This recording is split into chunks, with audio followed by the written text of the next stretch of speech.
అనగనగా చాలా రోజుల క్రిందట చుట్టూ ఎత్తైన కొండల మధ్యలో పచ్చని పొలాలతో ఆహ్లాదకరమైన వాతావరణంతో రామాపురం అనే ఒక గ్రామం ఉండేది. ఆ గ్రామంలో రామయ్య, కమల అనే ఇద్దరు భార్యాభర్తలు ఉండేవారు. రామయ్య ఒట్టి బద్ధకస్తుడు, ఏ పని చేసేవాడు కాదు. సమయం దొరికినప్పుడల్లా నిద్రపోతూ ఉండేవాడు. కమల మాత్రం అలా కాదు.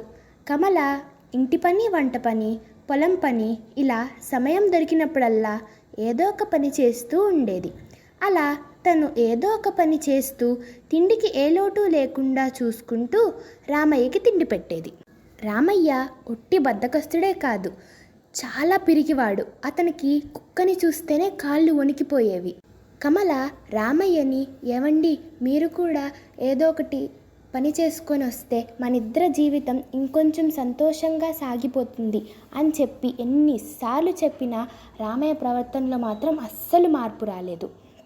రామయ్య అలా ముద్దు నిద్రపోతూ ఉండేవాడు. కానీ తిండి విషయంలో మాత్రం టక్కున లేచి కూర్చుండేవాడు. రామయ్యకి తిండి మీద ఉండే శ్రద్ధ పని మీద అస్సలు ఉండేది కాదు. ఒకరోజు కమల రామయ్యని బాగా తిడుతుంది. ఇంకా కమల తిట్లు భరించలేక రామయ్య కొంచెం ప్రశాంతత కోసం తన ఊరిలో ఉన్న ఒక చెరువు దగ్గరికి వెళ్తాడు. అక్కడున్న ఆడవాళ్ళందరూ ఇతనే కదా తన భార్య తెచ్చిన సొమ్ముతో తినేది అని చెప్పి వాళ్ళందరూ గట్టిగా నవ్వుతారు. అప్పుడు రామయ్యకి బాగా కోపం వస్తుంది. ఇంటికి వచ్చి, ఏ కమల, నువ్వు నా గురించి వాళ్ళకేం చెప్పావు? నీకేమన్నా మతిపోయిందా? వాళ్ళు నన్ను ఎలా ఎగతాళి చేశారో నీకు తెలుసా? వాళ్ళు నా మొహాన్ని నవ్వారు. ఇంకా ఇవాళ నుంచి చూడు నేను ఎలా మారిపోయాను. నువ్వు వెళ్ళి డబ్బులు తీసుకురా, నేను ఇవాళ నుంచి వ్యాపారం చేస్తాను అని అనగానే కమల తన భర్తలో వచ్చిన హఠాత్తు మార్పుని చూసి ఎంతో ఉప్పొంగిపోతుంది. తను వెంటనే లోపలికి వెళ్ళి తను దాచుకున్న కొద్దిపాటి ధనంని తన భర్తకి తెచ్చి ఇస్తుంది. అతను కూరగాయల వ్యాపారం చేయాలని నిర్ణయించుకుంటాడు. అతను వాళ్ళింటికి దగ్గరలో ఉన్న ఒక కూరగాయల సంతకి వెళ్తాడు. వ్యాపారం అనేది అప్పుడే చేయకూడదు, కాసేపు గమనించాక చెయ్యాలి అని తనలో తనే మాట్లాడుకొని ఒక చెట్టు కింద కూర్చుంటాడు. అతను ఎలాగూ బద్ధకస్తుడే కాబట్టి కూర్చోంగాల్నే అతనికి నిద్ర పట్టేస్తుంది. ఇంకలా తెలియకుండానే రామయ్య సాయంత్రం అయ్యే వరకు నిద్రపోతూనే ఉంటాడు. చూస్తూ ఉండగానే రాత్రైపోతుంది. రామయ్య ఒక్కసారిగా లెగిచి బిత్తర చూపులు చూస్తూ దుకాణం వైపు చూస్తాడు. కూరగాయల దుకాణం వాళ్ళు వాళ్ళ దుకాణాలని కట్టేసి ఇంటికి బయలుదేరతారు. రామయ్య అదేంటి అప్పుడే రాత్రైపోయిందా అని చెప్పి అనుకుంటాడు. రామయ్య ఒక్కసారిగా లేచి, చేసేదేమీ లేదు, పొద్దున్నుంచి ఏం తినలేదు, నాకు బాగా ఆకలేస్తుంది, ఏమన్నా దొరుకుతుందేమో చూద్దాం అని చెప్పి అనుకొని తిండి కోసం అటు ఇటు చూస్తూ ఉంటాడు. అతనికి దూరంగా ఒక బజ్జీల బండి కనిపిస్తుంది. వెంటనే ఆ బజ్జీల బండి దగ్గరికి వెళ్ళి తన దగ్గరున్న కొంచెం డబ్బుతో తను కొన్ని తిని మిగిలిన డబ్బుతో తన భార్యకి కొన్ని ఇంటికి తీసుకెళ్తాడు. ఇంటి దగ్గర కమల రామయ్య కోసం ఎదురు చూస్తూ ఉంటుంది. రామయ్య వ్యాపారం చేసి డబ్బు సంపాదించుకొచ్చాడేమో అని చెప్పి అనుకుని రామయ్యకి ఎదురు వెళ్తుంది. కమల రామయ్యని, వ్యాపారం సంగతి ఏమైందండి అని ఆతృతగా అడుగుతుంది. రామయ్య వ్యాపారమా గీపారమా అని చెప్పి నవ్వుతాడు. కమలకి జరిగిన విషయం అంతా అర్థమైపోతుంది. ఇంకా ఇలాంటి భర్త బతికినా చచ్చినా ఒకటే అని చెప్పి త్వరగా వంటగదిలోకి వెళ్ళి విషాన్ని అన్నంలో కలిపి దాన్ని మూట కట్టి రామయ్యకి ఇచ్చి ఇంట్లోంచి బయటకు గెంటేస్తుంది. రామయ్య చేసేదేమీ లేక ఆ ఊర్లో ఉండకూడదు అని నిర్ణయించుకొని ఆ రాత్రి అడవి మార్గాన వేరే రాజ్యానికి ప్రయాణమవుతాడు. రామయ్య నడిచి పక్క రాజ్యం చేరుకుంటాడు. ఇంక ఈ రాత్రికి ఈ చెట్టు కింద విశ్రమిద్దాం అని చెప్పి నిర్ణయించుకుంటాడు. రామయ్యకి హఠాత్తుగా ఒక సందేహం వస్తుంది. అమ్మో, ఈ ఆహారం మూటని ఏదో ఒక జంతువులు తినేస్తాయేమో అని చెప్పి టక్కున లేచి దానిని చెట్టు కొమ్మకి తగిలిస్తాడు. ఇంకలా ఆ రాత్రి రామయ్య ఆ చెట్టు కింద నిద్రపోతాడు. తెల్లవారుజామున భటుడు రాజ ఏనుగుని స్నానం చేయించడానికి ఆ చెట్టు పక్కన ఉన్న నది దగ్గరికి తీసుకొస్తాడు. ఆ ఏనుగు చాలా నీరసంగా ఉంది, ఎందుకంటే దానికి వారం రోజుల నుంచి జ్వరం తగిలి ఆహారం పెట్టట్లేదు. అది ఒక్కసారిగా చెట్టుకు కట్టిన ఆహారం చూసి భటుడు గమనించేలోపే దానిని తినేస్తుంది. ఆ ఏనుగు శబ్దం విని రామయ్యకి మెలకు వస్తుంది. అతను పట్టరాని కోపంతో నా ఆహారం తింటావా అని చెప్పి ఏనుగుని ఒక్క గుద్దు గుద్దుతాడు.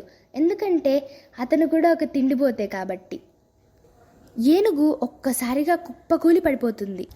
ఈ జరిగిన విషయమంతా భటుడు దూరం నుంచి చూసి గజగజా వణికిపోతాడు. ఎందుకంటే ఒక్క మనిషి ఒక్క గుద్దుతో ఏనుగుని చంపడం అనేది మామూలు విషయం కాదు. నేను ఇక్కడుంటే అతను నన్ను కూడా చంపేస్తాడేమో అని చెప్పి భటుడు భయంతో పారిపోతాడు. రాజు దగ్గరికి వెళ్ళి జరిగిన విషయం అంతా చెప్తాడు. రాజు ఒక్కసారిగా ఆశ్చర్యపోయి, ఇంతటి బలశాలి పరాక్రమవంతుడు మన రాజ్యానికి ఎంతో అవసరం అని చెప్పి రామయ్యని సైన్యాధికారిగా నియమిస్తాడు. కానీ అసలు విషయం ఎవరికీ తెలీదు. ఆ ఏనుగు చనిపోయింది రామయ్య గుద్దడం వల్ల కాదు, ఆ ఆహారంలో కలిసిన విషం వలన. రామయ్య తన భార్యతో రాజభవనంలో రాజభోగాలు అనుభవిస్తూ సంతోషంగా జీవిస్తూ ఉంటాడు. ఇలా కొన్ని రోజులు గడిచిన తర్వాత ఆ రాజ్యంలోకి ఒక భయంకరమైన పులి ప్రవేశిస్తుంది. అది ఎంతో క్రూరమైనది. కనిపించిన వాళ్ళందరినీ చంపి తినేస్తూ ఉండేది. ప్రజలు బయటికి రావాలంటేనే వణికిపోయేవారు. అవసరమైతే తప్ప ఎవ్వరూ బయటకు వచ్చేవారు కాదు. అత్యవసరం అప్పుడు ప్రాణాలు అరిచేతిలో పెట్టుకొని బయటకు వచ్చేవారు. ఇంకా ఈ పులి బాధ భరించలేక ప్రజలు రాజు దగ్గరికి వెళ్ళి మొరపెట్టుకుంటారు. రాజుగారు రామయ్యని పిలిపించి, రామయ్య, మన రాజ్యంలోకి ఎక్కడి నుంచో ఒక పెద్ద పులి ప్రవేశించి ప్రజల్ని చంపి తింటుంది. నువ్వు ఎలాగైనా ఆ పులిని చంపి ప్రజలకు మేలు చేయాలి. ఒక్క దెబ్బతో ఏనుగుని చంపావు. నీకు ఈ పులి ఒక పెద్ద లెక్క కాదు అని నాకు తెలుసు అని అంటారు రాజుగారు. రామయ్యకి కుక్కని చూస్తేనే కాళ్ళు గజగజా వణికిపోతాయి. అలాంటిది పులిని చంపాలంటే రామయ్యకి పై ప్రాణాలు పైనే పోయాయి. కానీ చేసేదేమీ లేక రాజు ముందు గంభీరంగా, అలాగే మహారాజా, నేను తప్పకుండా పులిని చంపుతాను అని శపథం చేసి వస్తాడు. రామయ్య ఇంటికి వచ్చి, నాకు కుక్కని చూస్తేనే భయం, అలాంటిది నేను పులిని చంపాలంట, నా వల్ల కాదు, మనకి ఉద్యోగం వద్దు, బతుకుంటే బలుసాకు తిని బతకచ్చు, మనం ఎట్టి పరిస్థితుల్లో ఈ రాత్రి ఈ రాజ్యాన్ని వదిలి వెళ్ళిపోదాం అని చెప్పి కమలతో అంటాడు రామయ్య. దానికి కమల, మనిద్దరమే మొత్తం సామాన్లు మొయ్యాలంటే చాలా కష్టం, మీరెళ్ళి ఒక గాడిదను తీసుకురండి, ఎట్టి పరిస్థితుల్లో మనం ఈ రాత్రి ఈ రాజ్యాన్ని వదిలి వెళ్ళిపోదాం అని అంటుంది. ఆ రాత్రి రామయ్య గాడిదశాలకి వెళ్ళాడు. ఆ గాడిదశాలలో అప్పటికే పెద్ద పులి 2 మనుషుల్ని తిని కదల్లేని పరిస్థితుల్లో గాడిదల పక్కన పడుకొని ఉంటుంది. ఆ రోజు అమావాస్య కావడంతో చిమ్మ చీకట్లో రామయ్య గాడిదనుకొని పులిని లాక్కెళ్ళి ఇంటి దగ్గరున్న చెట్టుకి తాడుతో కట్టేశాడు. అప్పటి వరకు రామయ్యకి అది పులని తెలీదు. సామాన్లు గాడిద మీద సర్దుదామని రామయ్య, కమల ఇద్దరూ దీపం తీసుకొని చెట్టు దగ్గరికి వస్తారు. ఆ దీపం వెలుతురులో కమల గమనించి, గాడిదకి చార్లున్నాయేంటండి అని అడుగుతుంది. రామయ్య పరిశీలనగా చూసి, వామ్మో ఇది పులి అని ఇద్దరూ కలిసి లోపలికి వెళ్ళి తలుపులేసుకుంటారు. ఇంకలా తెల్లవారే కొద్దీ పులి తిన్న ఆహారం అరిగిపోయి కోపంతో కట్టిన తాడుని తెంచుకోవడానికి ప్రయత్నిస్తూ ఉంటుంది. ఇదంతా రామయ్య ఇంటి కిటికీలోంచి గమనిస్తూ, దేవుడా, ఈ ఒక్కసారి నన్ను కాపాడు, ఇంకొంచెం సేపట్లో పులి తాళ్ళు తెంచుకుంటుంది అని దేవుణ్ణి వేడుకుంటూ ఉంటాడు.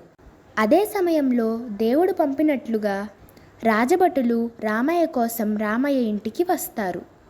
వస్తూనే బయట ఉన్న పులిని చూస్తారు. ఒక్క క్షణం ఆలస్యం చేయకుండా వాళ్ళ దగ్గరున్న ఆయుధాలతో దాన్ని పొడిచి చంపుతారు. ఇదంతా కిటికీలోంచి గమనిస్తున్న రామయ్య, కమల తలుపు తెరుచుకొని రాజభటుల దగ్గరికి వస్తారు.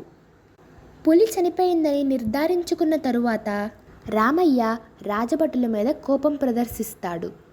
ఏయ్, ఏంటి మీరు చేసిన పని? రాజుగారికి నేను బతికున్న పులిని చూపిద్దామనుకున్నాను. ఇంతలోనే మీరు దాన్ని చంపేశారు. మీ సంగతి రాజుగారికి చెప్తానుండండి అని కఠినంగా మాట్లాడతాడు. దాంతో నివ్వెరపోయిన భటులు, అది ఎక్కడ తప్పించుకుంటుందో అని మేము దాన్ని చంపాము అని ప్రాధేయపడతారు. నిజం చెప్పాలంటే రామయ్యకి చచ్చిన పులన్నా భయమే. అందుకని భటులని ఆ చచ్చిన పులిని తీసుకెళ్ళమని చెప్తారు. ఈ విషయం రాజుగారికి తెలిసి ఎంతో సంతోషిస్తాడు. రామయ్యని పిలిచి బహుమానంతో సత్కరిస్తాడు. ఇంక రామయ్య ఇంతకు ముందులాగానే తన భార్యతో కలిసి రాజభవనంలో రాజభోగాలు అనుభవిస్తూ సంతోషంగా జీవిస్తూ ఉంటాడు.